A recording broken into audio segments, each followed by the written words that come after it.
यन्मायावस्वर्ति विश्वमखिलं ब्रह्मादिदेवासुरा यत्तद्वादं ऋषेव भाति सकलं रज्जो यथा अहेतमः यत्पादप्लवमेकमेव हि भवान् बोधे स्थितिर्षावका वन्देऽहं तमशेषकारण परम रामाख्यमीशं हरि। रामचरितमानस के लंका कांड में हम लोग हैं।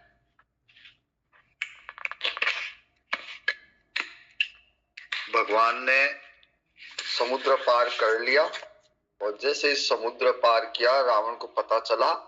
रावण के 10 मुख से समुद्र के 10 पर्यायवाची शब्दों के नाम निकले और रावण कहता है कि सत्य सत्य उन्होंने पार कर लिया क्या, सत्य सत्य उन्होंने पुल बंधा लिया क्या। और बोलता है कि वन निधि, नीर निधि, जल निधि, सिंधु, बारिश, ये सब समुद्र के पर्यायवाची है। तो 10 जो मुख है वो 10 अलग अलग नाम ले रहा है। और फिर बाद में मंदोदरी रावण को बहुत समझाती है कि इनसे बैर मत करो, ये साक्षात भगवान है, प्रभु है, इनसे वैर मत करिए, सीता जी को समर्पित करिए और फिर हम लोग राज्य जो है पुत्र को देके हम लोग वन चलेंगे, मैं भी चलूंगी, आप भी चलना, वन जाके भगवान का भजन करेंगे। लेकिन रावण को ऐसी चीज कभी समझ में आई नहीं। नाथ दीन दयाल रघुराई बाघउसन मुख गए न खाई। मंदोदरी कहती है कि भगवान बड़े दीन दयाल है, कृपा करने वाले हैं और अगर शरण में चल जाओ तो बाघ भी नहीं खाता। तो भगवान तो कृपालु है, भगवान आपका कुछ नहीं बिगाड़ेंगे। चाहिए करण सो सब करी बीते, तुम सुर असुर चराचर जीते। फिर मंदोदरी कहती भाई आपने जो कुछ करना चाहिए था आपने सब कर लिया, आपकी जो लाइफ है वो फुलफिल है। आपने सारे सुर असुर को सबको जीत लिया, देवताओं को, राक्षसों को, सबको जीत लिया। तो आपने कंप्लीट लाइफ जी है और अब लास्ट टाइम में हम लोगों को भगवान का भजन करना चाहिए। संत कहि असनीति दसानन, चौथे पन जाइए कृप निप कानन। मंदोदरी समझाती है कि संत लोग ये कहते हैं कि चौथे पन पे, मतलब बुढ़ापे में, राजा को भी राज्य छोड़ के वन में जाना चाहिए, भगवान का भजन करना चाहिए। यही बात कौशल्या जी भी करती है। राम जी जब वन में आ रहे हैं तो कौशल्या जी पूछती है कि राज्य तिलक को युवराज बनाने वाले हैं आपको। तो भगवान कहते हैं मेरे को वन का राज्य दिया है। तो कौशल्या जी कहती है कि इसमें कोई गलत नहीं है, राजा को तो वन में जाना ही चाहिए, लेकिन चौथेपन में, बुढ़ापे में। कौशल्या जी कहती है अभी उम्र नहीं है, बाकी राजा को तो राज्य धर्म पूरा करके चौथेपन में वन में ही जाना चाहिए। और मंदोदरी भी कह रही है चौथेपन जाइए नृप कानन, राजा को बुढ़ापे में सब कुछ त्याग के फिर वन में जाके रहना चाहिए। तासु भजन कीजिए तह भरता, जो करता पालक संग हरता।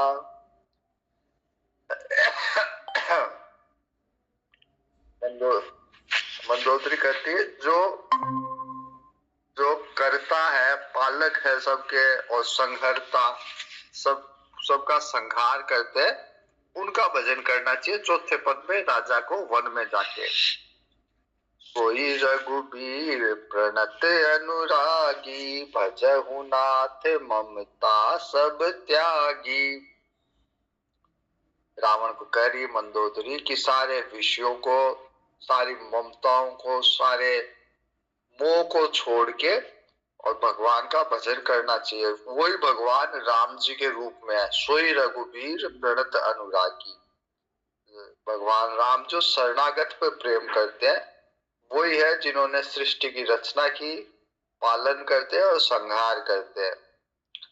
मुनिबर जतन करहि जेहि लागी, भूप राजु तजि होई बिरागी। कितने मुनि ऋषि मुनि जो है भगवान को प्राप्त करने के लिए जतन करते हैं, तरह तरह के योग अभ्यास आदि करते हैं। और बड़े बड़े राजा अपना राज्य छोड़ देते हैं, भगवान के लिए वैराग्य धारण करते हैं। भर्तृ जैसे राजा, हरिश्चंद्र जी जैसे राजा, परीक्षित जैसा राजा, तो ये लोग अपना पूरा राज्य छोड़ देते हैं भगवान के लिए। भूप राजु तजी होई बिरागी, राज्य छोड़ के वैराग्य धारण करते हैं।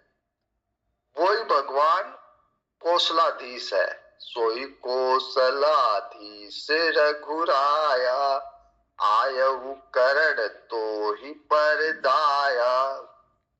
मंदोदरी कहती है और भगवान तेरे पे दया करने के लिए आए। रावण को समझा रही है कि भगवान वही भगवान जो जगत के पालक है, संहर्ता है, वही तेरे पे दया करने के लिए आए हैं। जो अब वैसे रावण जो है भगवान का पार्षद है, जय विजय का ही अवतार है, तो वास्तव में भगवान रावण पे दया करने के लिए, उसे मुक्त करवाने के लिए, जो ऋषि का श्राप है सनकादिक ऋषियों का, उससे मुक्त कराने के लिए, रावण पे दया करने के लिए ही आए हैं भगवान।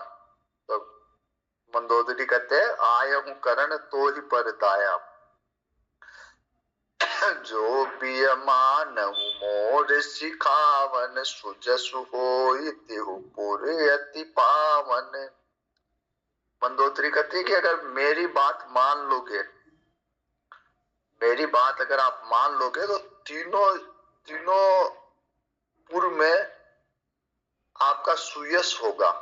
अगर मेरी बात मान लोगे, सुयश होई तिहु पुर अति पावन, आपका सुयश, आपकी कीर्ति अति पवित्र होगी अगर मेरी बात मानोगे तो।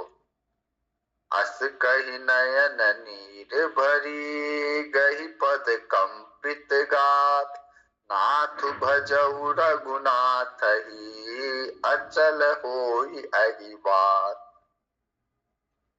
मंदोदरी के जल आंखों में, नेत्रों में जल भराए और पति के चरण, रावण के चरण पकड़ के कहती है, कांपते हुए शरीर से मंदोदरी कहती है कि भगवान का भजन करिए आप, जिससे मेरा सुहाग हमेशा बना रहे। अगर आप बैर करोगे, शत्रुता करोगे, तो मेरा सुहाग उजड़ जाएगा, आप मारे जाओगे, मेरा सुहाग उजड़ जाएगा। तो आप वैर छोड़ के भगवान का भजन करिए ताकि मेरा सुहाग बना रहे। तब रावण मय सुता उठाई, कहे लाग खल निज प्रभुताई। रावण ने मंदोदरी को उठाया और उठा के फिर अपनी डींग हाँकने लग गया, अपने बारे में अपनी बड़ाई करने लग गया। सुनुते प्रिया वृथा भय माना, जग जोधा को मोहि समाना। रावण अपनी डींग हाँक रहा है, बोल रहा है कि मेरे जैसा योद्धा दुनिया में कौन है। व्यर्थ में तुम्हें भय लग रहा है, नारी का स्वभाव थोड़ा सा कच्चा होता है। परनु कुबेर पवन जम काला, भुज बल जीते सकल दिगपाला। मैंने, रावण कहता है, मैंने वरुण, कुबेर, पवन, वायु, यमराज, इन सबको और यहाँ तक कि दिक्पालों को और काल को भी मैंने जीत लिया। देव धनुज नर सब बस मोरे, देवता, मनुष्य, दानव सब मेरे बस में है आज के समय। कवन हेतु उपजा भय तोरे, पता नहीं तुमको क्यों डर लग रहा है, सबको मैंने जीत लिया, सब मेरे बस में है, मनुष्य, देवता, राक्षस सब मेरे बस में है, आपको क्यों डर लग रहा है। नाना विधि ते ही कहे सी बुझाई, सभा बहोरी बैठी सो जाई। मंदोदरी को तरह तरह से समझा के रावण अपनी राज्यसभा में जाके बैठ जाता है। मंदोदरी मन में विचार करती है, काल अवश्य उपजा अभिमाना। मंदोदरी मन में विचार करती है कि रावण के अब अभिमान उत्पन्न हो गया काल के वश में। अब काल इसका आने वाला है, इसलिए इसको इस कारण से इसको अभिमान उत्पन्न हो गया। सभा आई मंत्री ने ते ही पूछा, करब कवन विधि रिपु से जूझा। आके सभा में मंत्रियों से पूछ रहा है, कह रहा मंत्रियों को बता रहा है कि भाई राम जी की सेना जो है, हमारे दुश्मन समुद्र पार करके इस तरफ आ गए, रावण लंका की तरफ आ गए, तो अब कैसे इनसे निपटा जाए। कहि सचिव सुनु निशिचर ना, बार बार प्रभु पूछहु का। अब सचिव लोग तो सब चाटुकार थे रावण के। रावण को अच्छा भी वो लगता था, वैसे चाटुकारों को कोई रख के। तो सचिव सब कहते कि बार बार आप हे नाथ, आप बार बार पूछते क्यों हो। ये आ रही है सेना, इसमें कौन है, इसमें या तो बानर है या मानव है। तो ये तो हम लोगों का आहार है, हम लोगों का खाना पीना है। हम लोग तो खाते ही है वानर और मानव। तो आने दीजिए, हम लोग, हमारे जो राक्षस है वो लोग सब खा जाएंगे इनको। कहु कवन भय करिए बिचारा, नर कपि भालू आहार हमारा। मनुष्य, भालू, वानर, ये तो हमारा आहार है। सबके वचन श्रवण सुनी, कह प्रहस्त कर जोरी। नीति विरोध न करिए प्रभु, मंत्री न मति अति थोरी। मंदोदरी ने अभी समझाया विभीषण को, रावण ने पहले लात मार के भगा दिया, माल्यवंत जी को भी भगा दिया।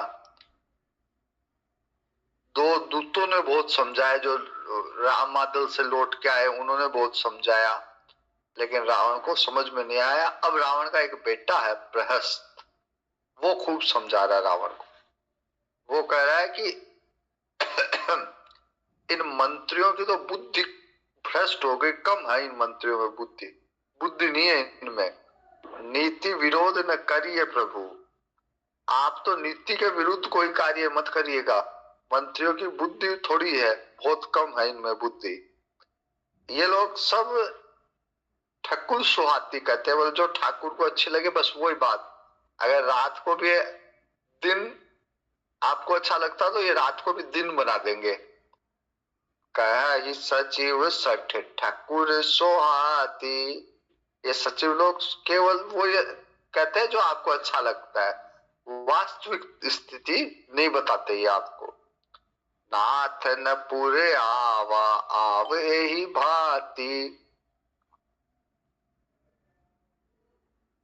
पारिधिनांगी एक कपि आवा, ता सुचरित मन महु सब गावा।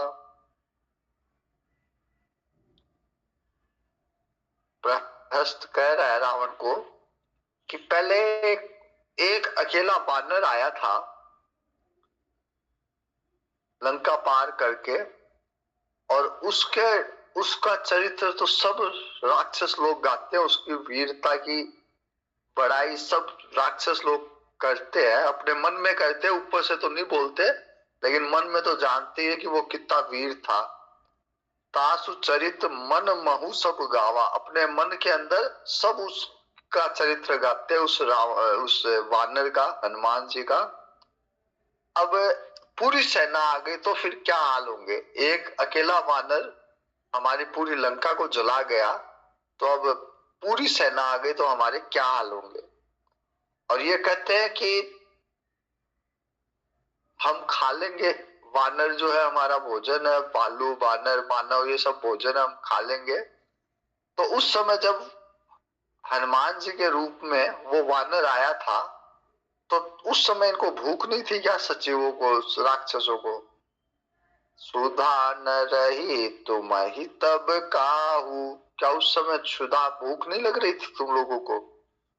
जारत नगर कस न धरी खाहू, जब नगर जल रहा था तो उस समय क्यों नहीं खा गए उसको, बानर को? हनुमान जी को क्यों नहीं खा गए उस समय जब नगर जला रहे थे? अब कहते हो कि बानर भालू सब आहार है हमारा। सुनत नीक आगे दुख पावा, सचिवन असमत प्रभु ही सुनावा।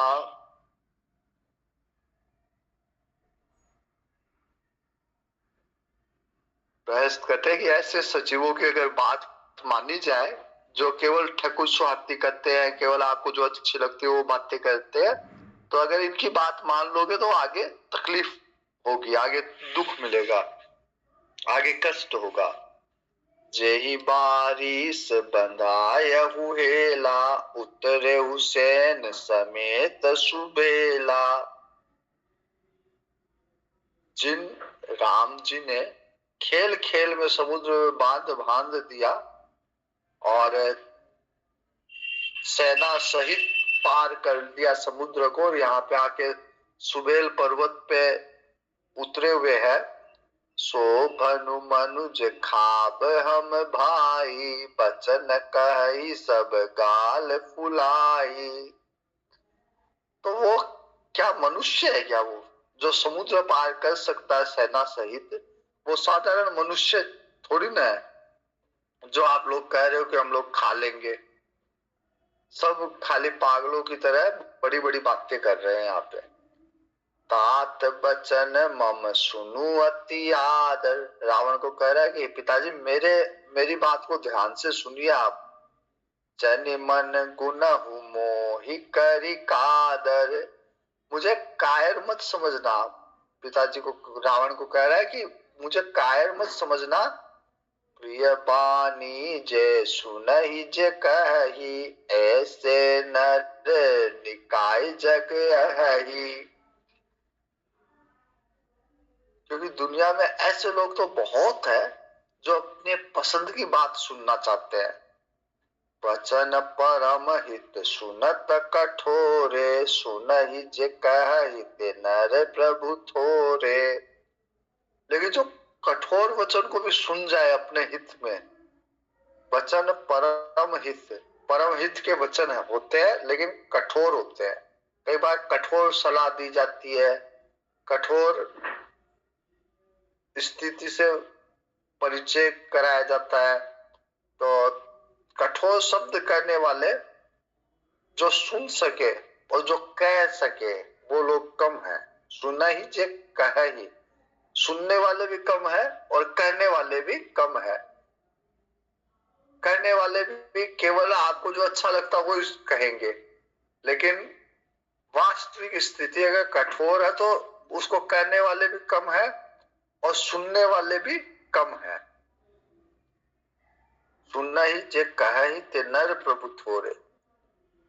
प्रहस्त कहते हैं कि मेरी सलाह मानिए आप, और सबसे पहले तो एक दूत भेजिए। उन लोगों ने भी, राम जी ने भी दूत भेजा था हनुमान जी के रूप में, तो हमें भी एक दूत भेजना चाहिए। प्रथम बसीठ पठवऊ सुनु नीति, ये नीति है। नीति की बात यही है कि जब सेना आमने सामने है तो दूत भेज के अगर शांति वार्ता हो सके तो शांति से काम लेना चाहिए। सीता ते करहु पुनि प्रीति, सीता जी को लौटा के और फिर उनसे मैत्री कर लेनी चाहिए हमें, राम जी से।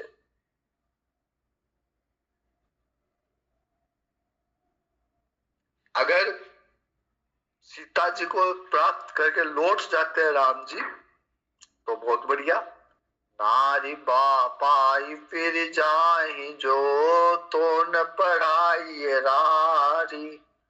अगर सीता जी को प्राप्त करके राम जी वापस लौट जाते हैं तो फिर इस लड़ाई को नहीं बढ़ाना चाहिए, इसे यहीं समाप्त कर देना चाहिए। अगर नहीं लौटते अगर उनको फिर भी युद्ध करना है तो फिर हम लोग युद्ध के लिए तैयार है। ये नीति है। नाहित सन्मुख समर मही तात करिए हठ मारी। तो नीति ये है कि अगर युद्ध के लिए रामादल आ गया, समुद्र पार कर लिया, सीता जी को लौटा दीजिए, मैत्री कर लीजिए उनसे, और सीता जी को लौटाने के उपरांत भी अगर वो युद्ध करेंगे तो फिर हम लोग युद्ध के लिए तैयार हैं। यह मत जो मानहु प्रभु मोरा उभय प्रकार सुजसु जग तोरा। गृहस्थ कहता है कि पिताजी अगर आपने मेरी बात मान ली तो दोनों प्रकार से, यहाँ संसार में भी और पारलौकिक भी आपको इसका लाभ प्राप्त होगा। सुत सन कह दस कंठ रिसाई असीमति सठ के ही तो ही सिखाई। रावण का अभिमान 7वें आसमान पे है। तो रावण कह रहा है अपने पुत्र से, प्रहस्त से, कह रहे मूर्ख, तेरे को ऐसी नीतियां किसने सिखा दी? तू राक्षस कुल में मेरा बेटा होके ऐसी कायरता वाली नीतियां बता रहा है, तो ये किससे सीख के आया है? अभय ते उर संशय होई बैन मूल सुत भयउ घमोई।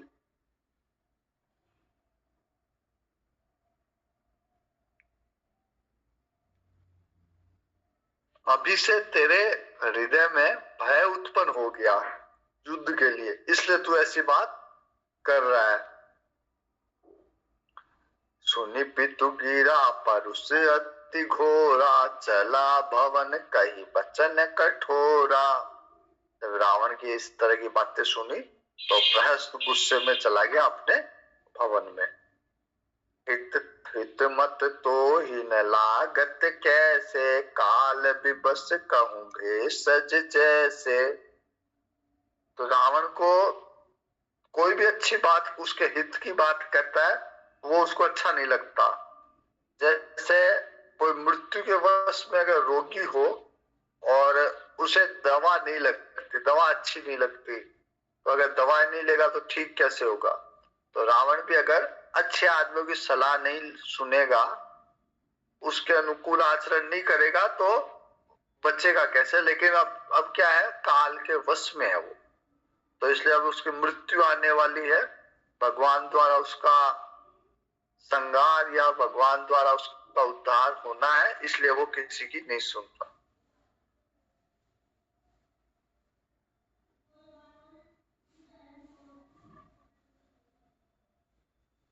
संध्या समय जानी दस सीसा भवन चले हु निरखत भुज बीसा।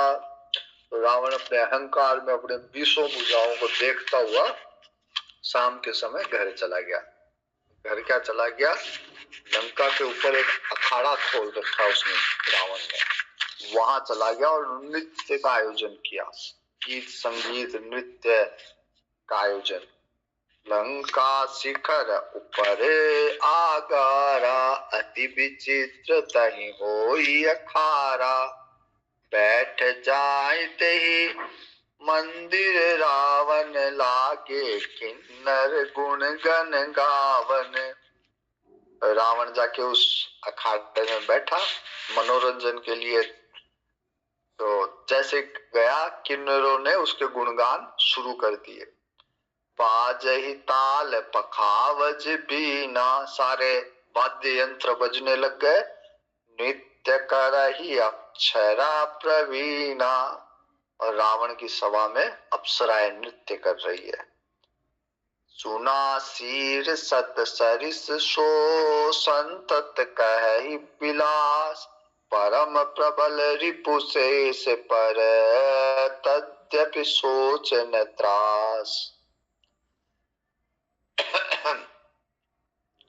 और इंद्र की तरह, हजारों इंद्र की तरह भोग विलास में लिप्त हो गया।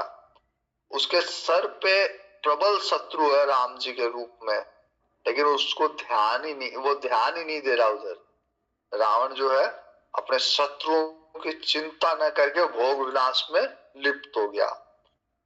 उधर भगवान जो सुवेल पर्वत पे भगवान ने डेरा डाल रखा है, उन्होंने देखा कि लंका के ऊपर जो अखाड़ा चल रहा है, तो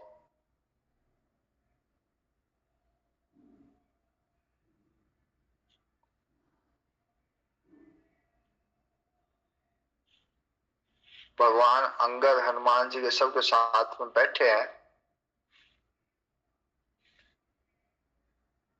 और पूरब दिशा में देख के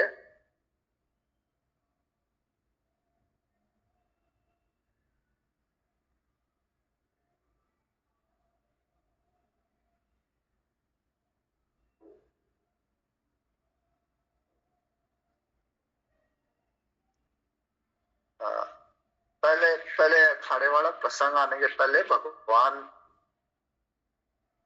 सुबेल पर्वत पे बैठे हैं और पूरब दिशा में भगवान देख रहे चंद्रमा उदय हुआ है। तो भगवान ऐसे जैसे पहले चौपालों में इस तरह का होता था, ऐसा होता था, जब चौपाल में बैठे रहते तो ऊपर तारे देख रहे हैं, चांद देख रहे हैं, उससे कोई कोई कुछ प्रश्न कर रहा है, कोई उसका उत्तर दे रहा है। तो भगवान चंद्रमा को देख के भगवान एक जिज्ञासा रखते हैं और कहते हैं कि ये चांद जो है, चांद के अंदर ये एक छाया किस चीज की है, चंद्रमा के अंदर ये छाया किस चीज की है। कह सुग्रीव सुनहु, तो सब अपना अपना मत रख रहे हैं किस चीज की हो सकती है, चंद्रमा के अंदर ये छाया किस चीज की हो सकती है। कह प्रभु शशि महु में चकताई, कहु काह निज निज मति भाई। भगवान कहते हैं अपने अपने मति के अनुसार बताओ कि चंद्रमा के अंदर छाया किस चीज की है। तो सब अपने अपनी मति के अनुसार अपनी अपनी जैसी बुद्धि थी वो बता रहे हैं कि किस चीज की छाया है। तो सुग्रीव कहता है कि भगवान ये जो है पृथ्वी की छाव पड़ रही है चंद्रमा पे। कह सुग्रीव सुनहु रघुराई, शशि महु प्रगट भूमि के छाई। पृथ्वी की छाव पड़ रही है, इससे चंद्रमा के अंदर परछाई दिख रही है। मारे राहु शशि कह कोई, कोई कहते हैं कि सब राहु को मारा, मारे राहु शशि ही कह कोई। जब चंद्रमा को राहु ने मारा था तो काला दाग हृदय में पड़ गया। राहु ने जब मारा तो उससे जैसे कई बार चोट लगती है तो उसमें दाग हो जाता है। कोई जैसे कई बार अगर कोई मारता है तो जैसे अगर लकड़ी से मारा तो नीला दाग हो जाता है। तो वैसे कहते हैं कि चंद्रमा को राहु ने मारा था, उस मार का निशान है वो कालापन। को कह जब विधि रति मुख की ना, सार भाग शशि कर हरि लीना। वो लोग कह रहे हैं कि ब्रह्मा जी ने रति को बनाया, कामदेव की पत्नी रति, तो उसको सुंदरता, उसका मुख कैसे बनाया कि चंद्रमा की सुंदरता से चंद्रमा का जो सार भाग है वो ले लिया और उससे रति का मुख बनाया। इसलिए छेद हो गया, सार भाग लेने से उसमें छेद हो गया, उस छेद से आसमान दिख रहा है, इसलिए वो काला काली परछाई लग रहा है। को कह यह विधि रति मुख की ना, सार भाग शशि हरि लीना। छिद्र सो प्रगट इंदूर माही, तेहि मग देखिए नभ परछाई। अब भगवान को सब अपनी अपनी मति के अनुसार कह रहे हैं। भगवान को, राम जी को अपने भाई बहुत प्रिय है, तो राम जी के मन में भाई की बात आएगी। राम जी कह रहे प्रभु कह करल बंधु शशि केरा, अति प्रिय निज कर पुर दीन बसेरा। राम जी कहते हैं कि चंद्रमा का उदय, चंद्रमा का जन्म समुद्र से हुआ और समुद्र से विष निकला, तो चंद्रमा का भाई हो गया विष। चंद्रमा ने अपने भाई को अपने हृदय में धारण कर रखा है, उसके हृदय में बसता है भाई, इसलिए कालापन है। विष संयुक्त कर निकर पसारी, चारत बिरह बंत नर नारी। अब हनुमान जी चुपचाप बैठे, हनुमान जी लास्ट पे बोलते हैं, हनुमान जी हर बार हनुमान जी कहते हैं कि भगवान ये कोई विष नहीं रखता अपने हृदय में। कह हनुमंत सुनहु प्रभु, शशि तुम्हार प्रिय दास, तव मूरति विधुर बसती, सोई श्याम ताभास। हनुमान जी के मन में हमेशा हृदय में भगवान बसते हैं, तो हनुमान जी को हमेशा भगवान का ही ध्यान रहता है। हनुमान जी कहते हैं कि प्रभु ये विष नहीं रखता, अपने भाई को नहीं रखता, ये आपको रखता अपने हृदय में, और आप भी शामिल हो, आप भी, आपका रंग भी श्यामल है, काला है, इसलिए ये काली काली परछाई दिखती है चंद्रमा के हृदय में। इस तरह से बात हो रही थी और भगवान ने फिर पूर्व से दक्षिण में देखा, तो दक्षिण में ऐसे लगा जैसे कोई बादल गरज रहे हैं, बिजली चमक रही है। तो भगवान कहेंगे कि ये क्या हो रहा है, दक्षिण में कोई बादल चमक रहे हैं, बिजली कड़क रही है, बिजली चमक रही है, बादल गरज रहे हैं। तो विभीषण कहेंगे कि ये कोई बारिश नहीं आने वाली भगवान, ये रावण का अखाड़ा चल रहा है। वहां अखाड़े में जो गीत संगीत हो रहा, उससे उसकी ऐसी गर्जना वाद्य यंत्रों की लग रही है कि बादल गरजने वाली गर्जना लग रही है। इस प्रसंग को कल देखेंगे। यहाँ पे नवान परायण 7वां विश्राम है, इसलिए यही विश्राम ले लेते हैं। आगे का प्रसंग कल तो नहीं, अब अगले शनिवार को देखिए। वीर मारुति गंभीर मारुति, धीर मारुति अति धीर मारुति, गीत मारुति संगीत मारुति, दूत मारुति राम दूत मारुति, भक्त मारुति परम भक्त मारुति, परम भक्त मारुति। हरिओम, शुभ रात्रि। हरिओम महाराज जी। मैंने अभी तक